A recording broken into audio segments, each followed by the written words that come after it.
যে হাতে ছিল সযতনে রাখা সংসারের চাবিকাঠি, সে হাতে আজ লৌহ কপাট, কঠিন মাটির পাটি। কোমল মনে ছিল শুধু আপনজনেরই বাস, সেথায় আজ দীর্ঘশ্বাস, বিষণ্ণ এক ফ্যাকাশে আকাশ। হাতিয়ার জনতা যখন খুঁজেছিল মুক্তির দিশা, আয়েশা তখন ঘুচাতে চেয়েছেন অন্ধকার সব নিশা।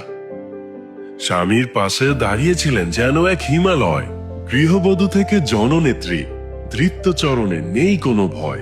শান্ত ছিল ঘরটি তার, ছিল না কোনো চাওয়া। হঠাৎ এলো উত্তাল কাল বৈশাখী এক হাওয়া।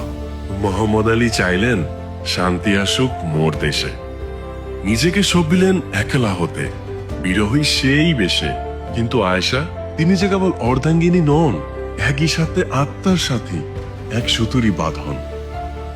বললেন তিনি, একলা যাবে অন্ধকুটির তলে, আমাকেও নাও তবে সাথে, দেখো না চোখের জলে।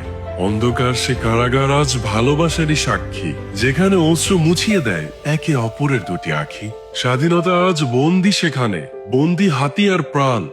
বাতাসে ভাসে আয়েশা আলীর নীরব ত্যাগের গান। সংসার আর রাজনীতি নয়, এ যেন এক প্রেমের উপাখ্যান। কারাগারের দেয়ালে লেখা এক অসীম ত্যাগের আখ্যান।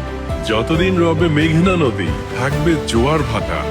স্মরণ করবে মানুষ আয়েশাকে, বুঝবে মনের সব কাটা।